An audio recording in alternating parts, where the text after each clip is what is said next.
Hello and welcome to the second online panel event of the 2021 Opera Holland Park season. This company rarely revives productions, but as James Clutton said at the end of the run of La Traviata in 2018, this one is too good not to keep. We have two subjects under discussion tonight, the opera itself and what it means to return to it as artists and creatives and as audience members. With me are conductor Matthew Kofi Waldren. Hi, Matthew. Hi, nice to see you, Anna. Good, checking the sound there. Director Rodula Gaitanou. Hello, everyone. Hello, Anna. Soprano Lauren Fagan, who made her role debut as Violetta in 2018 and is returning this summer. We also have Professor Lynda Nead, Pevsner Chair of History of Art at Birkbeck, author of The Female Nude, Victorian Babylon, many other books, and contributor to this book, Violetta and Her Sisters, which I cannot recommend strongly enough to anybody with an interest in La Traviata. So we have a lot of ground to cover tonight, but let's get ourselves into the zone first and listen to a few bits of the overture.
I was going to say, are we crying because we know what will happen, or is it something that's happening in the music? But we weren't actually crying because we were all too excited at the prospect of seeing it again.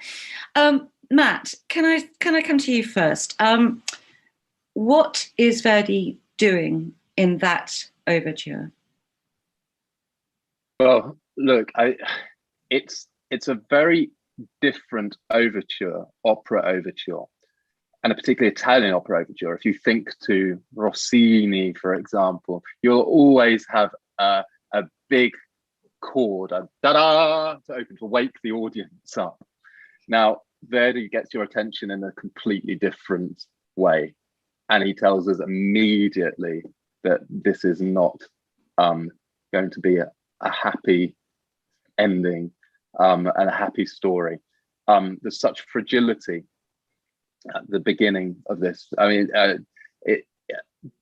when we do it this year, we'll have an orchestral reduction, so we'll have all the strings playing at the beginning. But at the beginning of the overture, he opens with some of the first violins and some of the second violins in divisi, so they're divided. And so you have this space and air in the sound, and there's this descending melody as well, and chromaticism, and it's depicting the decline of Violetta and her illness, and we know from the outset that all is not right. What he does as well is he sets up conflict within that overture. So when we hear the melody of Amami Alfredo, we hear that, but we hear it set against woodwind and double bass, giving a sort of very elegant accompaniment figure, which gives a sense of the party life and the world that Violetta inhabits, away from her own personal private emotions that she feels so viscerally and inhabits so viscerally, that we discover later in the opera. So we have these two sides of Violetta that are immediately set up as well. So we have this ardent woman who really wants to love and wants to cling to life, set against this woman who inhabits a world where she isn't able to do that at the beginning of the opera in any case. Yeah, so it's an incredible, Verdi says, listen in a different way. He says to the audience, listen, not listen. And so he draws you in. And I think there's something incredible about that. That's the dramatist of Verdi. He makes you sit forward. He makes you sit forward rather than go, ooh. Just to play devil's advocate, just for a second, I know it's a little bit early for this, but was he freed to be able to do that, to open with that sort of translucent veil of sound, very quiet veil of sound, because he knew that people knew the story? I mean, it was his first opera on a contemporary, or very, very nearly, very recent story, which was widely known throughout Europe. Was he not having to tell the story? It's a good question. It's debatable. I think that he was a very modern composer, so that he would have wanted to. The journey of Verdi is very interesting. So by the time you get to Otello, there is no form left. You know, he doesn't follow cavatina, tabaletta. That is all gone by the time he reaches Otello, and the seeds for that are really planted here now in Traviata, and then actually in Ballo and Maschera that Rodula and I worked on together in 2019. You know, so he defies convention early on, and I think because Verdi is only interested in getting to the heart of the drama, and you see that actually in Act 2 as well, because the duet between Violetta and Germain is the further breakdown of those forms. And you could even say at the beginning of Act 3, how he treats recitative incredibly differently as well at the beginning with this of Act 3, because you have this overture that comes back again, this melody, but it comes back sporadically as well with little it interrupts or leads Violetta in her conversation with Anina, but it's very disjointed. And Verdi was defying convention. Whether it's because people knew the story or not, I don't know if that necessarily made it easier for him. But I think he was a pretty strong character. It frees up the expressive possibilities, doesn't it? Presumably. Sure. You don't have to say, so. This is a king, this is a peasant, no. This is somebody who gave birth to both of them, but they've forgotten who each other is and all that stuff. Rodula.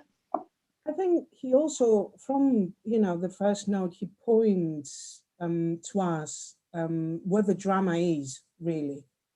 Because you start with this big, luscious, very crowded party scene. It's like the party of the century. But what he does in the overture is look directly through the soul of that woman, and see something that is very, very pure, and leave behind all the misconceptions and the assumptions that you have for a courtesan, and look at the purity of this soul. And I love this. For me, also, it's in the overture. What he does in those first 8 bars really is there is a sense of time slipping away, basically, and immediately he gives us a sense of this woman being a bit of a time bomb. Time is ticking, and time is precious, and she's for here and for now. But yeah, you're right. I think also for Verdi it was a very personal story. He was so fascinated because he was living something similar in his private life. He was involved with a woman who was fiercely independent, who was earning her own money. She was. They started a relationship. She was married. He housed her. And then he had to apologize to everyone. And suddenly he went, hang on a moment, I've got nothing to apologize about. And Violetta has nothing to apologize about. I think there was a very personal relationship, very, very intimate relationship with the subject matter, more than any other of his pieces. Sorry, just to be clear, you're talking about Giuseppina Strepponi. I'm talking about Giuseppina, who was his life partner. Soprano. Soprano. And children by various fathers, is that correct? Three children by 3 different fathers. A very outspoken, very vocal woman, very strong, very fiercely independent, and with whom Verdi found some sort of both of them created this sort of micro universe of their own, and stayed together for many years, and they sort of created a bit of an empire in various different fields, not just in music. But I think the time that he was writing La Traviata, he also had to justify himself socially for this choice. Notwithstanding that he was married, he had lost 2 children before meeting Giuseppina. I mean, himself, he was coming out of a tragedy when he was first involved in a relationship with her. But yeah, I think he, to come back to the actual question, I think he really gives us an insight to where the actual drama lies. And the drama lies in this extremely sort of detailed and complex psychology of this woman. And the rest is embellishment. Matt, you had your hand up at one point. Add something to... Yeah, because actually you see what Rodula was talking about very clearly throughout the piece. And there's one chord in particular for me that expresses this. And we learn a lot about Violetta, but we learn how Verdi thinks about Violetta. When Germain arrives at Violetta and Alfredo's idyll, he arrives with quite an imperious, unsettling melody. and it's in octaves with low double basses, and it finishes on this long low F, which Germont sings a B natural against, which is a tritone, this devil's interval. Ooh. And it's immediately unsettling. But he introduces himself and he says, I'm Alfredo's father. I'm that reckless young man who's run to his ruin, bewitched by you. But before he gets to sing you, Violetta interrupts him, and she resolves the F that he entered with a big E major chord, and it's just one chord, and she sings Donna son io signore, I am a woman, sir. And then she says, and in my house. And it's a really bold statement from Verdi. He doesn't put a cadenza over, I'm a woman. He says, no, I'm a woman. And he understands what a strong woman is. And Violetta is someone who will stand up for herself, who knows her own mind. She's independent. She's fiercely independent. And it reflects what was going on in Verdi's life. And for me, it's a standout moment of, it's one chord, and Violetta just sings E naturals for the bar. But it's incredibly powerful. Lauren, I think this is probably a good point to turn to you. The old trope that's often repeated about Violetta being a role that requires 3 different voice types. I forget what it is. Well, coloratura, first act, second act. Second act is more of a dramatic kind of soprano voice, and just because of all the emotions, it's quite a thick voice that's needed, and it's got a lot of low register. And then the final act, really, it's just basically her dying for that last 20 to 30 minutes or so, and it requires a lot of pianissimi, and again, low register. So it's, yeah, I think coming back to the role, I was so excited. I was like, it's going to be easy. Here we go. No, not true. When I first faced this role, I came at it with a very technical point of view. It was, okay, I need to learn how to sing sempre libera, coloratura practice, scales up and down, really disconnected from the emotional, the underlying emotional intent at all times. I just disconnected from it. And then the first day that we went into production with Rodula and Matt, then it all began, and oh my goodness, what a journey. And now I'm coming back to it 3 years later, and these emotions are hitting me left, right, and center, and it's nearly impossible to disconnect and just try and get it back into my voice without having these preconceptions of what I think it's going to be like, because yeah, I don't think that's helpful. Even though we're coming back to this production with the same cast, the entire same team, which is completely, it's so rare to have that. I want to come at it in a new way. My voice has changed. We have all been through an insane year, and I think that's going to influence the way that this production comes forward this time round. And it's not exactly the role that I was dying to sing as my first debut back with lots of people in front of me, but hey, it's an amazing role and I'm going to use every moment of it. But yeah, vocally, I would just say it's a role that's really hard to practice because Verdi is such a smart composer. You don't really need to warm up for this role. The first line, Flora Amici, when I coach it, it's the perfect warm up. You're bringing your voice up, you're getting it ready. Then in you go to your crazy coloratura parts. Then the next, your voice is ready and you're emotionally ready for act 2. And yeah, it's so hard to try and, today I'm going to work on act 3, which I've been trying to do. And it's near impossible to just pick that music up and go for it because it's not just about singing this role. It's 90% acting and 10% vocal. But that 10% vocal is incredibly hard as well. So. And it's not a numbers opera, really, is it? I mean, it's got bits you can extract, but it isn't. It just keeps feeding through. I just want to go back to the, I think, rather staged managed outrage upon the London premiere in 1856.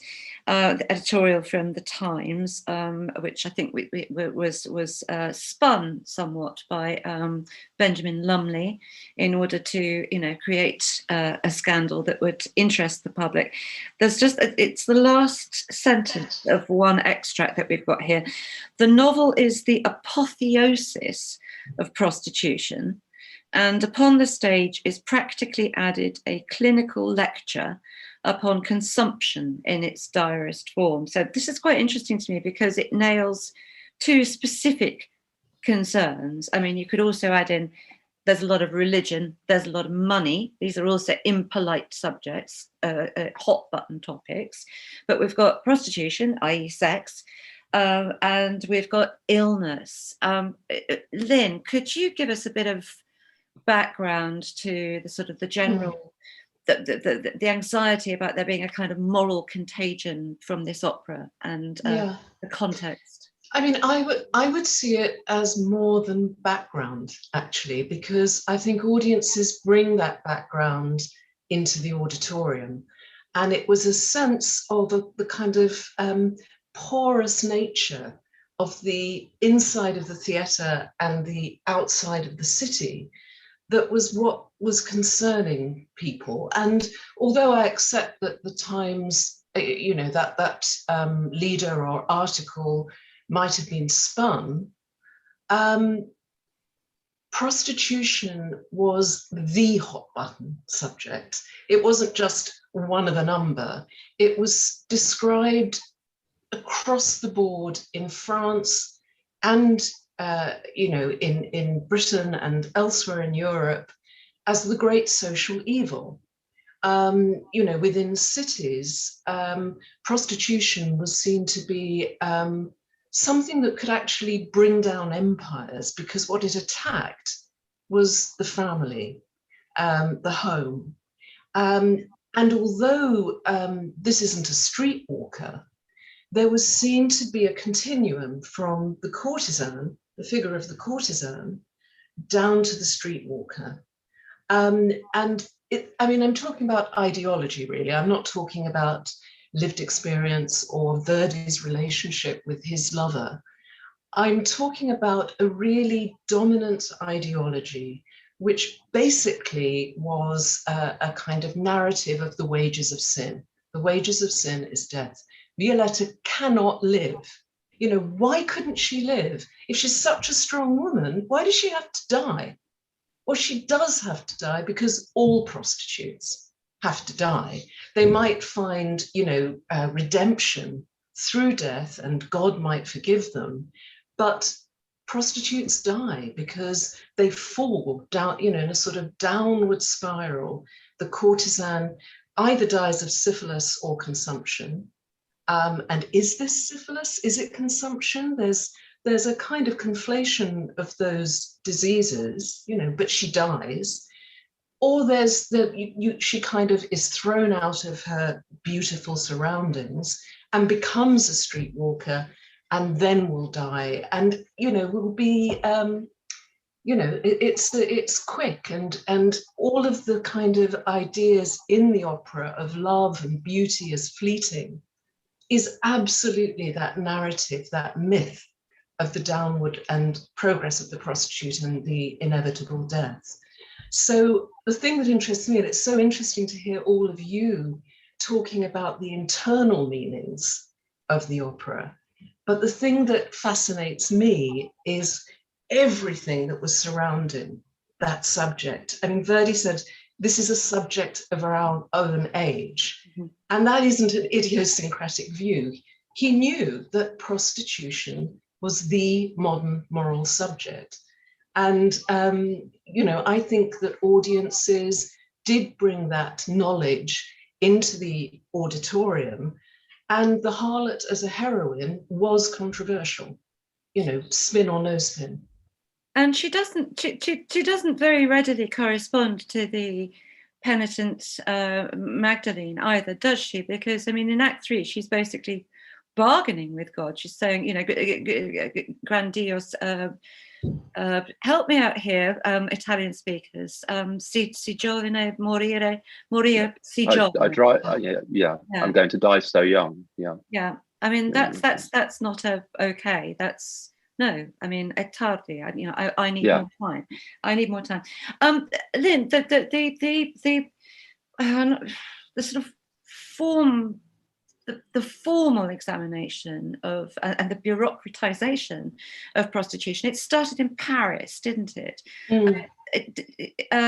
But then spread through the work of people like Michael Ryan, wasn't it, in the UK? Yeah, I mean, these are medics, really. They're medics and public health professionals, really. Hygienists, yes. And there are two different, I mean, it is much more, I've simplified in my summary these ideologies. They are more complex, obviously, than that. But there were two different systems of regulation in France and in Britain. In France, there was state regulation. So the brothels, official brothels, were registered with the state and the police. And prostitutes who worked from those brothels were subject to compulsory examination, internal examination for venereal disease, because the women were seen as the sources of disease and contagion. And it's ludicrous, but so, you know, they are the ones who are checked. And if they're found to have venereal disease, they are put in special VD lock hospitals.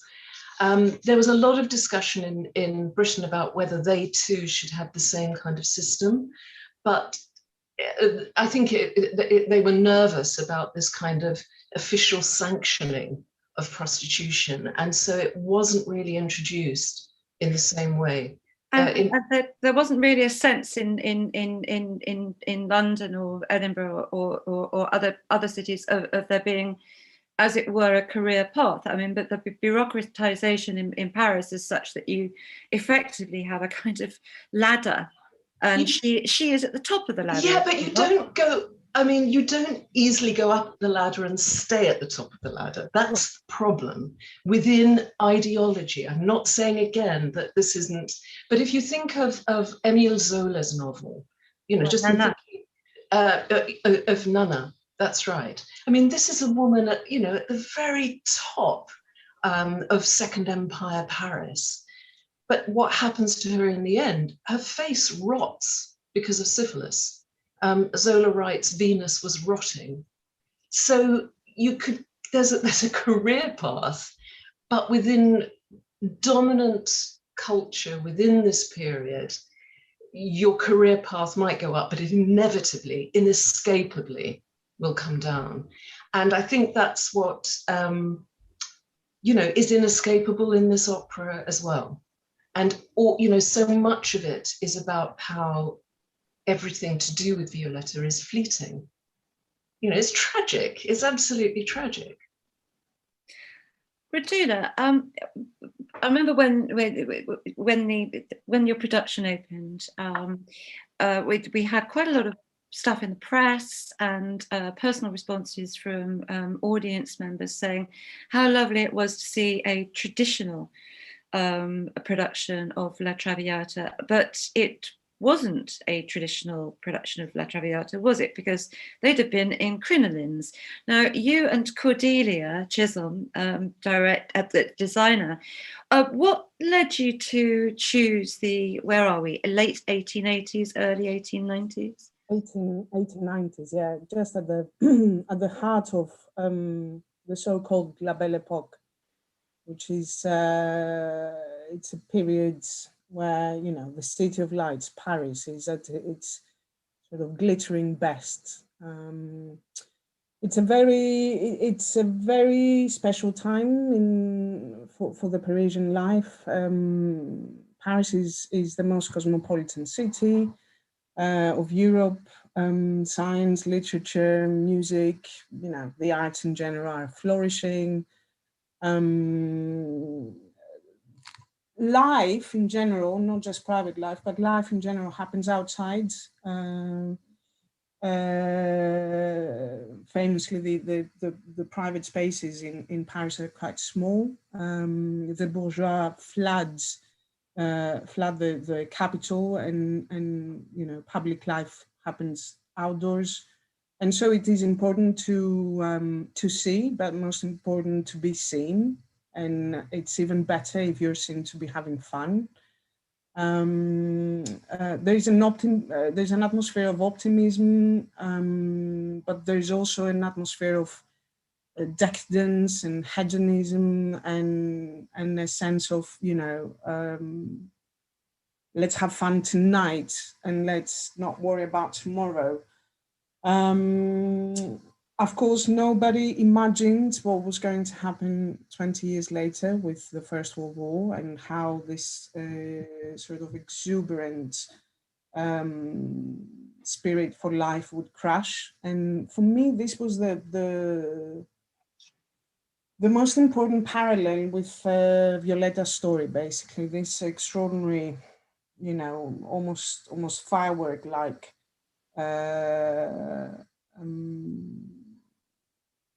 ascending way, and then this big kind of crash. Were you trying to bring in a sense of precarity, financial precarity? Was that what you were emphasizing? No, mainly it was, well, yes, in a way, yes, but mainly it was this sort of sense of euphoria, and a sense that everything is in the now and there is no tomorrow. And I think that was what La Belle Époque was all about, in a way. Yes, I mean, you can always have fun if you have money, can't you?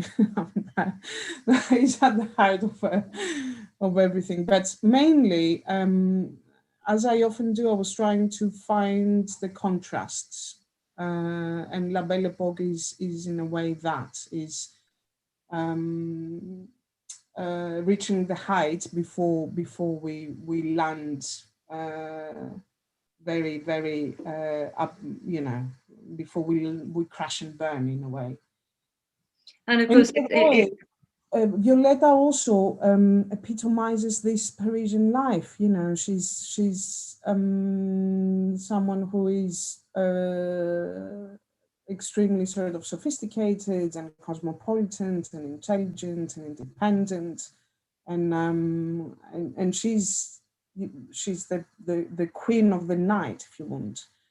And her salon is a mixture of artists and diplomats and very wealthy people, but it's a very sophisticated crowd. And of course, I mean, for those of you and our audience who are very familiar with Paris, I mean, you have this extraordinary architecture, this Haussmannian architecture, with the big grand facades, yeah. But inside you go and the spaces are really small and everything is rotting, and it's, the mice are having a party. So I was very interested in this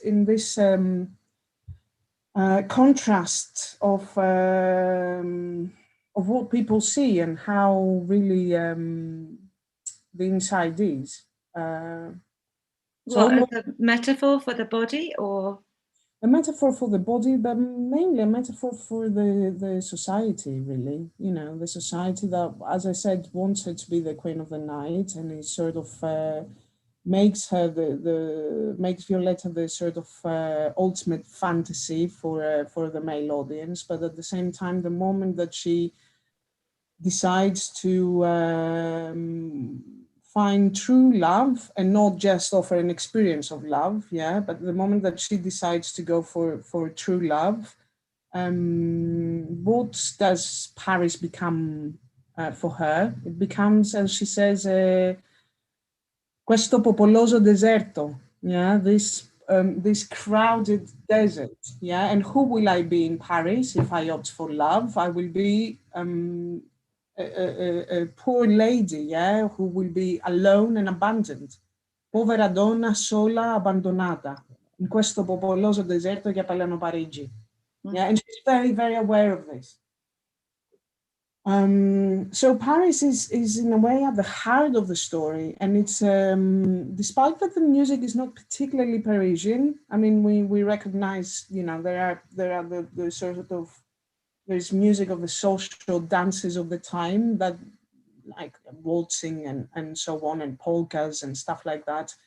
But in a way, Paris is very, very present. And in Act 3, for instance, happiness for the couple is away from Paris.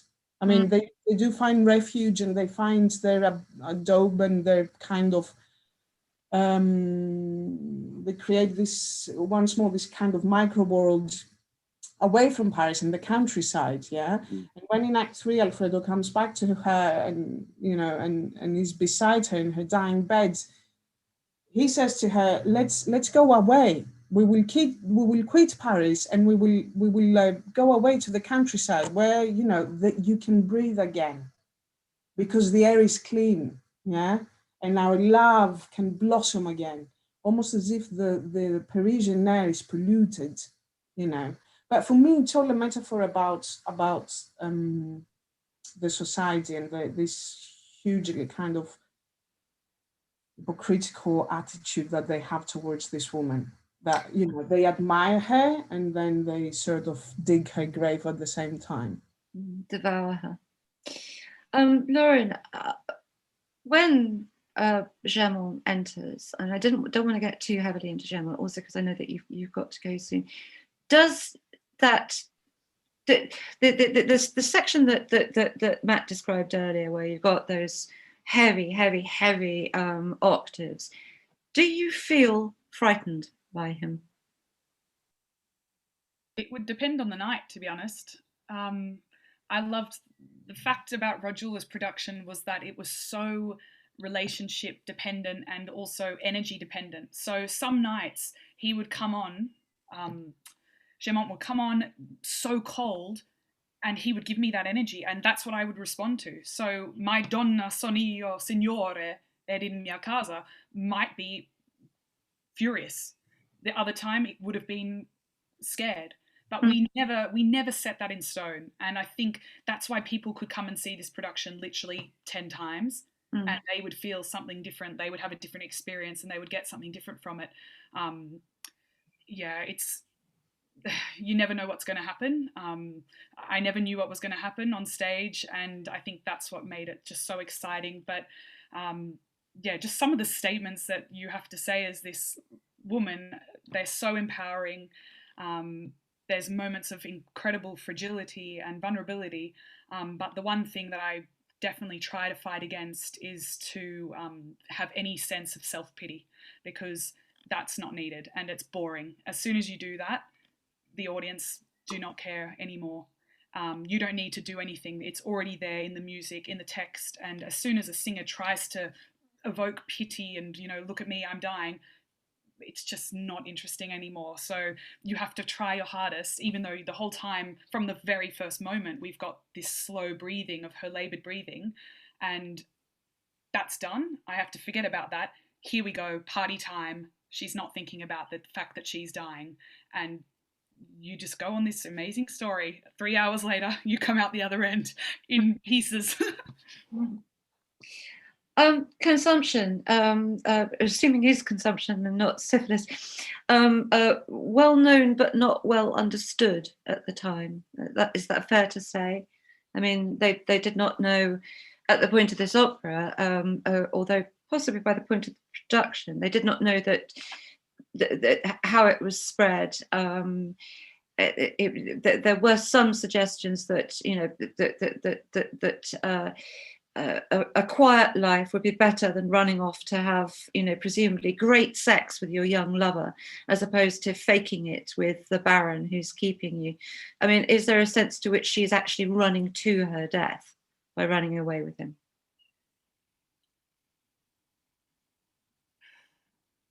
Oh, I'm getting lots of kind of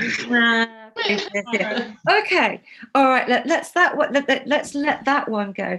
The update has allowed for some sensational costumes. I detected a bit of Singer Sargent's Madam X. in Lauren's dress for Flora's party. There was another thing that I remember very vividly from the production, which is that in the first scene at the party, the Baron purchases a painting. This is the only thing I think we changed for the school's matinee. The only thing. And that was Gustave Courbet's L'Origine du Monde.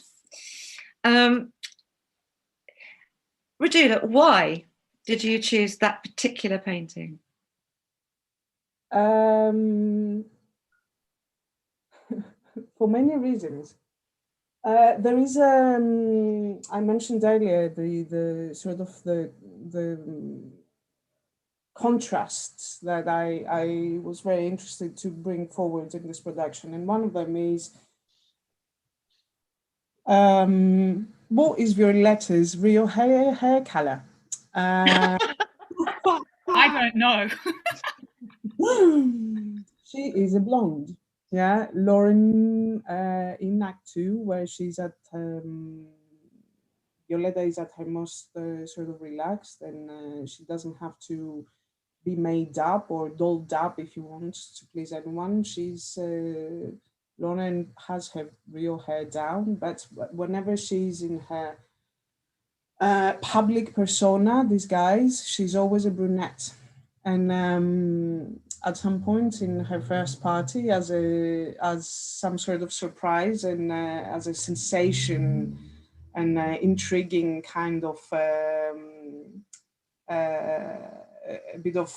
adding a bit of spice to the evening, she auctions this painting, L'Origine du Monde, and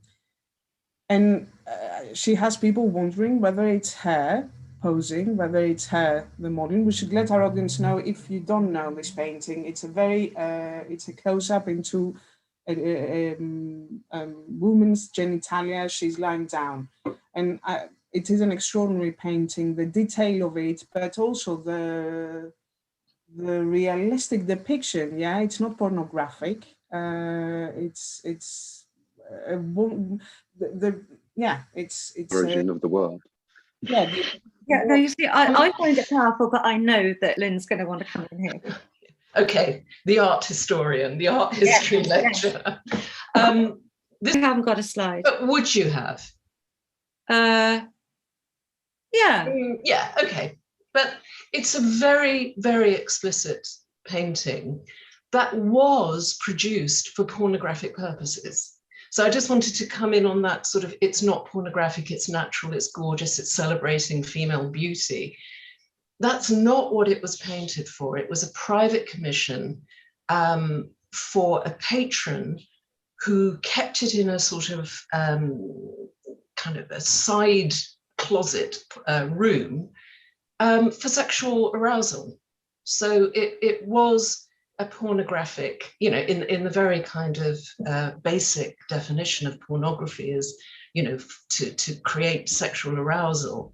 Now, I mean, I don't know actually how it was used. I don't have any objections to it being used in, I mean, it's an image that we can use in any way we like now, can't we?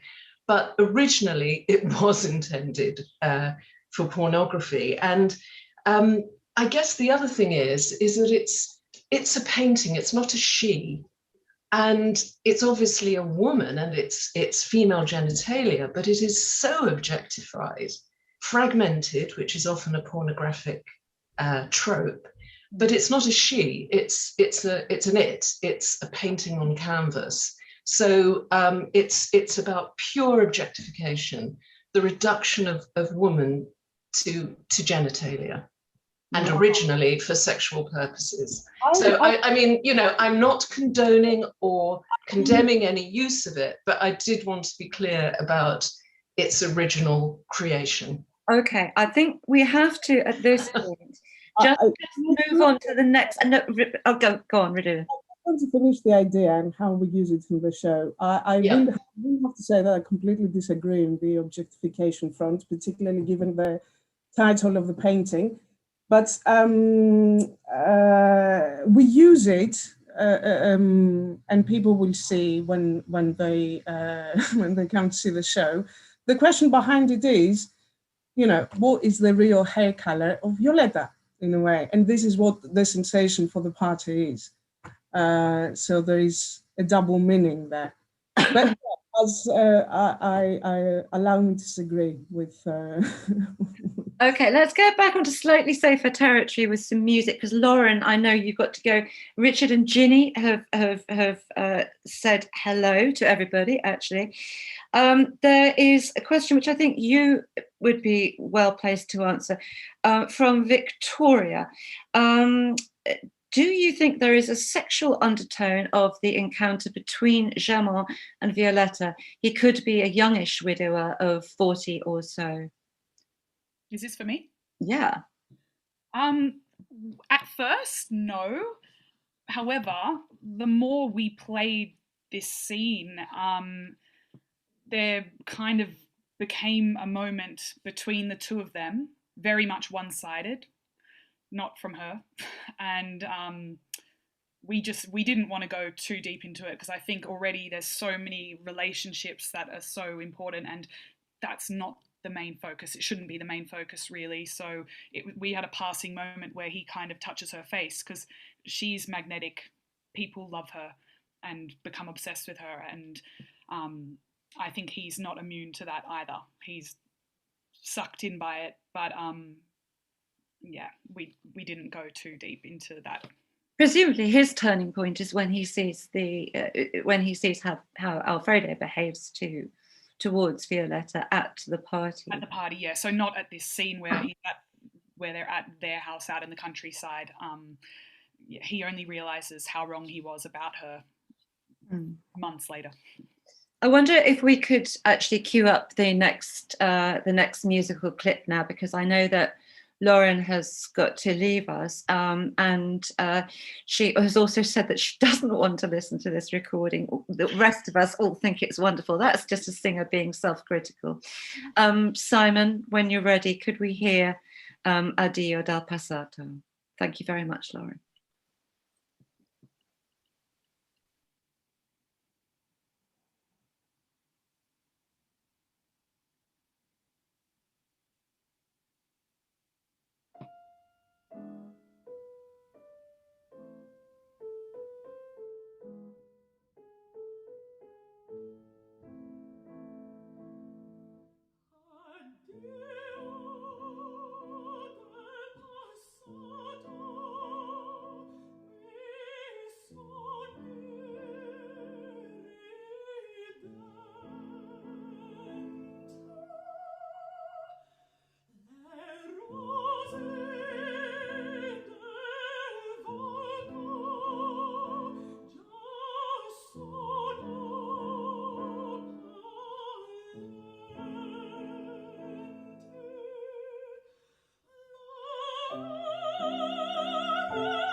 Tutto è cambiato. Is that correct? Everything has changed.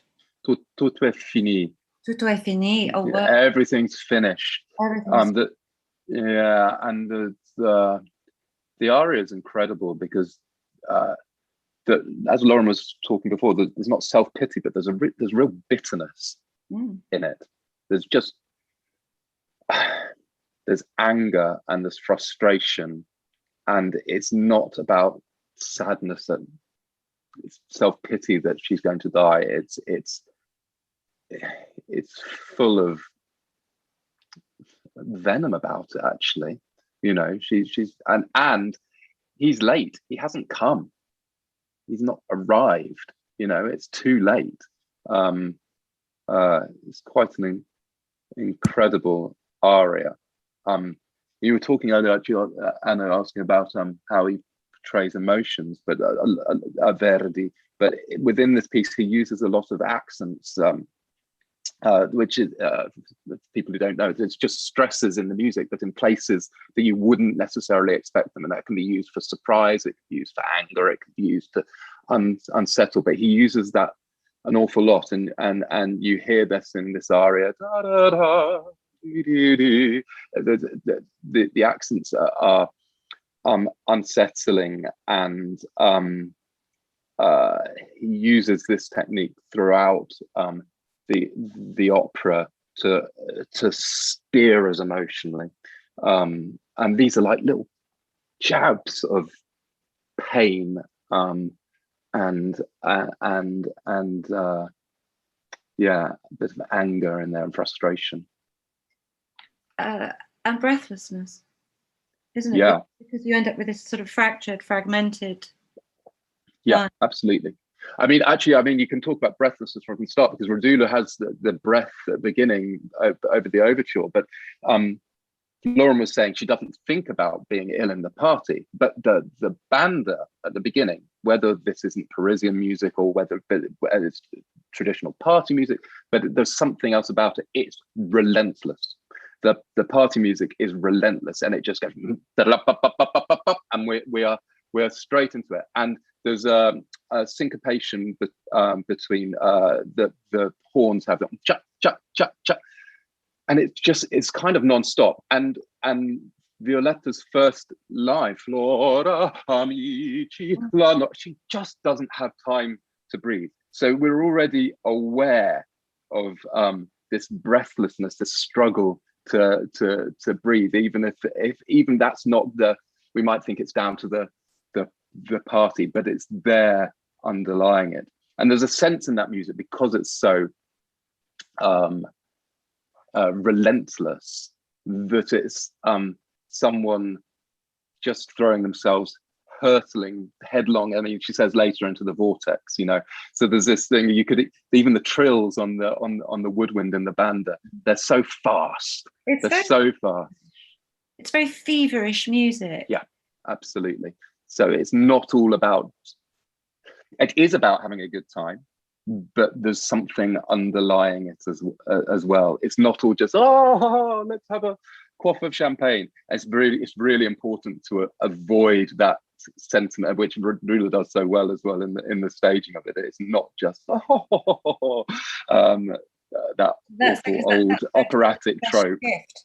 Rodula's special gift is getting Wolsey behind the beauty, never letting us forget either of them. I want to come to a slightly trickier area, which is, are we being voyeuristic in watching this woman suffer over and over and over again? And do we have any concerns about tackling an opera about death and about dying in the wake, we hope, of a pandemic? Do we maybe have more of a duty to think about mortality? I mean, it's certainly been on everyone's mind, hasn't it? I mean, you can't have escaped, and she dies coughing as well, Rodula, right? So that, you know, this is without focusing too deeply on on it because it's a night at the theatre, and it's a story in its own right. Of course, that there are going to be resonances for people, and it will throw up, but as theatre should, and as art should, it throws things up for people. And it's not for us as artists to say what it is that people should feel or how they should respond. You have an honest, genuine reaction, which is necessarily informed by your experience. And I'm sure in the rehearsal process there will be things that will be brought up for all of us because of the past year. So but are we being voyeuristic? I mean, quite regardless of the current situation. I mean, there's, people die every year, and we are watching a woman suffer. Lynn, yeah, sorry. I don't think there's anything intrinsically voyeuristic about it. I mean, it's all culture really is about the relationship between, the performance or the text or the image and its audiences. And audiences, share a particular moment, but also bring individual things to that. So I don't think it's that it's intrinsically voyeuristic. It's about how it's staged, I guess. I mean, that's Rodula's sort of work, really. I mean, I think it is interesting to think about the female members of the audience for this particular opera. Rodula, you said earlier that Violetta is a kind of fantasy object for the male members of the audience. So I wonder what she is for the female members of the audience. I mean, at the time when it was first produced, more conservative critics were very concerned that women in particular, respectable women in the audience, would watch this prostitute on the stage, and then they'd leave the theatre and go to the Haymarket or out into Paris, and then they'd see it all in front of them again, and that they would somehow be corrupted or even worse, seduced by the beauty of the opera of a prostitute. So I think that's a really kind of, for me, that's quite an intriguing question. Is not so much what would the male, a fantasy figure for male members of the audience, but who is she for the female members of the audience? And we have very little contemporary record of female responses to the opera, don't we? I don't know what. I'm not sure that there would be. I mean, that's what makes it so interesting, because we can speculate. We can read as widely and then wonder. So it makes it really interesting. But I'm not aware. I don't know about the. What sources we have for women. There might be diaries and things like that. Yeah, diaries or letters, but it's nothing to come up with so far. Nothing. Yeah. Rodula, you look very, very lost in thought there. Yeah, for me, I mean, the male fantasy is quite simplistic in a way, and it is what we are all expecting. But what Verdi does, despite the fact that he's a male creator, is portray female psychology. And I mean, I'm a woman, and I read it from my female perspective. And all I see there is that the real juice of the piece is in the intimate moments, is in the moments that that Violetta is not her public self, but it's her intimate self. Or even if she is in public, how does she achieve this sort of perfect marriage of performing a role at the same time as keeping her intimate self intact, not compromising it. And I think it's very easy to portray the male fantasy, but also it's even, for me, to bring up to the surface the female perspective is extremely evident. I don't have to force that in a way, because the character is extremely transparent in that sense. But I think that all of this discussion and all the points that were just mentioned link together somehow, because what you call Anna voyeuristic, I think, is the insight that we get into the true qualities of Violetta. And I don't think that by saying, you know, death is birth and death in our society even today are taboo subjects. And I personally think there shouldn't be. If there was a death happening if there was a birth happening on stage, we would still be talking about the voyeuristic moment, just because, you know, we have something which is extremely intimate being shared with an audience. But I can literally think of 2 operatic depictions of. Do you think that there is any sense that she is being punished by dying, or is that absolutely not? I don't. Do you? No, I'm just asking whether, you know, I'm just really interested.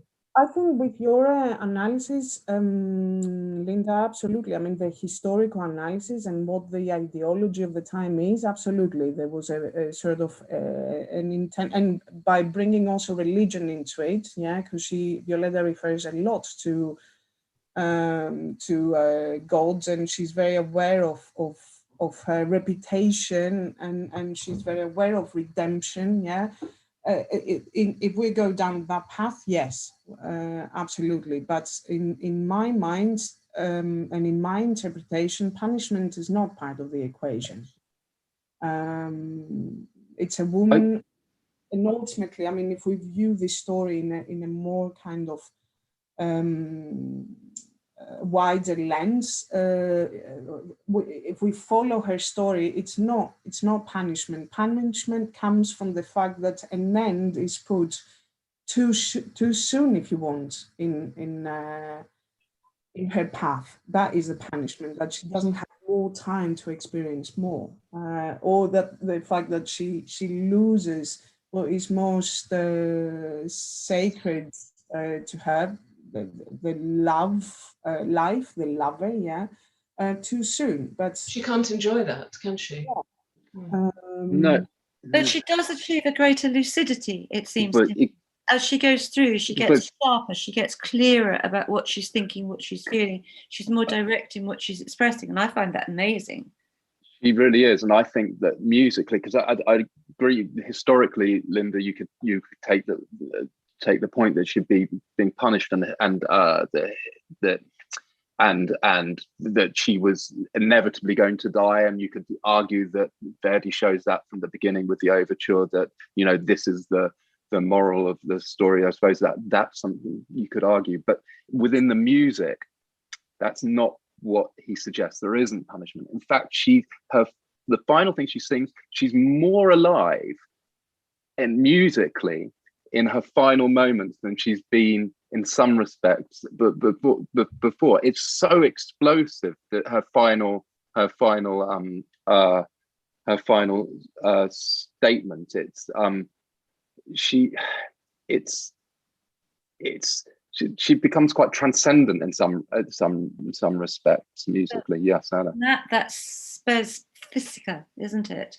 I mean, that's a known medical symptom of tuberculosis, when you have this sudden rush of energy and passion. And then you completely fall.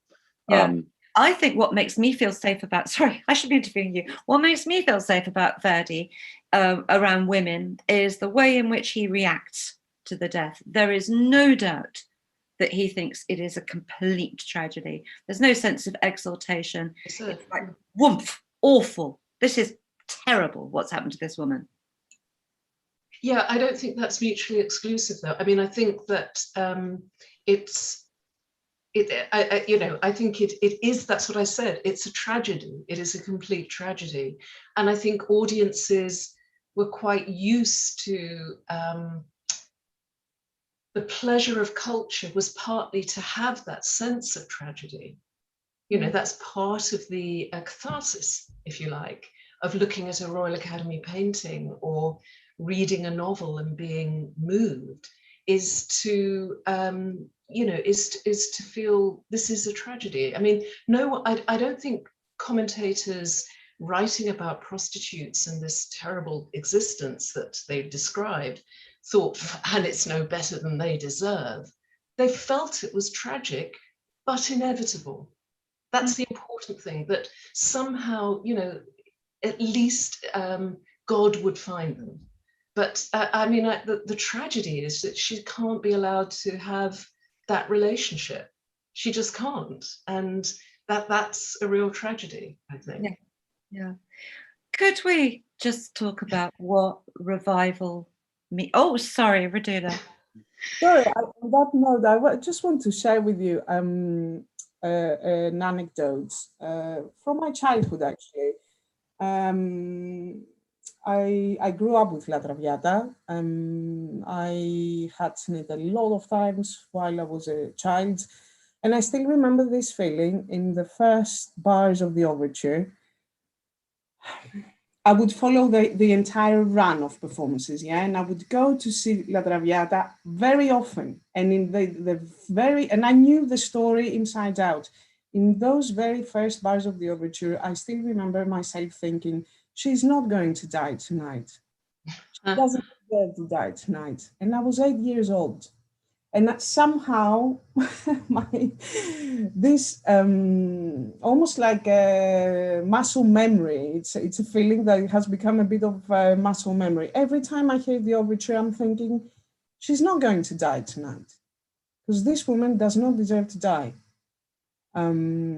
So I don't know. It's another view on the front. Can we talk a little bit about what revival actually means? It's not is it a recreation? Is it's not going to be a sort of step by step from the book reenactment of 2018, is it? Because we've got a new stage, a new auditorium. Matt, would you like to go first on this?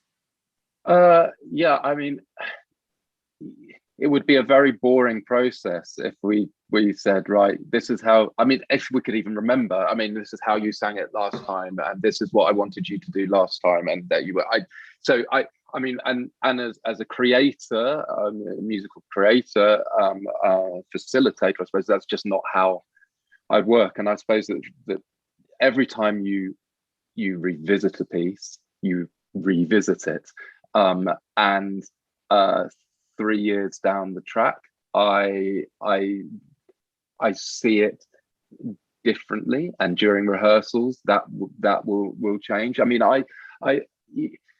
there's some, yeah, I mean, I can't wait to explore it. Let me just say that, but I don't think that everybody should expect it to be paced exactly the same as it was 3 years ago. But if they can remember exactly how it was paced, then good on them, because I can't quite remember. But I mean, it's the interesting thing is to get the totality of it and get the detail of it musically and through the text. What's fascinating for me, if you look at the Act 3, opening of Act 3, the recitative, if you actually do it metrically, it's absolutely fantastic. But if you did it just metrically, it would be absolutely terrible. So it's very easy to do Verdi very badly, and it's very hard to do it very well, because if you do it metrically, but you know what every rest is meaning in terms of thought and intention, and how it relates to the next interruption or the space in the rests, what they mean, to how to carry that tension, how then you get the drama. And we can't just discover that like that. That's why we have rehearsals. And if we're reviving it, that's the interesting process. So it's great that we've all done it together before, but I think everyone will want to approach it anew, I think. Rodula. I think, quite a lot of ideas that I personally have been marinating the last 3 years, and have matured quite a lot. There are things that I see differently. The production values are the same, you know, it's the same production, but we are playing in a different space and we're playing with different rules this time round. We have to you're talking about intimacy. Yeah, social distancing. It's not uncomplicated. So, but mostly in terms of character relationships, you know, there are a lot of things that I want to explore further. And it can't be an exact revival because you know what we do is live performance. What we do is something that's developing. The way I work, I do create something that as a system is a closed system, yeah, but within it there is a lot of freedom of possibilities that I also want to be able to explore. So yes, and I come with a very fresh eye on it. And as I said, I have a very long relationship with this piece. Nearly 35 years now. So, you know, the piece keeps growing in me and I keep noticing different things and different details. And there is so much meaning in the rests, as Matthew just said. Yeah, rests, note durations, it's all. Yeah. It's, yeah, I'm very much looking forward to going back to it and seeing it with a fresh eye. I wouldn't say, you know, it's not a revival as you know, you go over there, you come here, and that's what we did last time round and all that stuff. It's the joy of having the original team back as well, because if we weren't available and this work was entrusted to a revival director, they would have to absolutely do what it was in the book. We also have to say that we can take this freedom. We are the original creators. But yeah, it's going to be really exciting. Lynn, can you imagine getting bored of La Traviata? Oh, no. I mean, and, you know, I don't get bored of thinking and reassessing ideas that I have about this period. You know, I mean, it's always different. You always learn something new. So no, I think it's always something different, and you always find something. I mean, tonight I've really learned so much by listening to Matt and Lauren and Rodula that I'll listen to it again differently. It's wonderful. That's great. I think we're going to have to wrap it up for tonight. Thank you in absentia to Lauren. Thank you, Matt. Thank you, Rodula. Thank you, Lynn. A reminder to everybody who's watching, as of 4 p.m. today, we announced one further performance onto the end of the run. So that's June 27th, Sunday at 5 p.m, allowing plenty of time to dry your eyes at the end and then still have a nice meal out. The season opens on June the 1st with The Marriage of Figaro. La Traviata opens June 5th. Our next pre-season panel event is on May the 5th, with a focus on The Cunning Little Vixen and Enchantment and Modernity. My guests that evening will be Lada Velashava, the musicologist James Savage Hanford, and Neil Fisher of The Times. I do hope that you can join us then. Thank you for your questions and your comments, and thank you very much to everybody here tonight. Good night.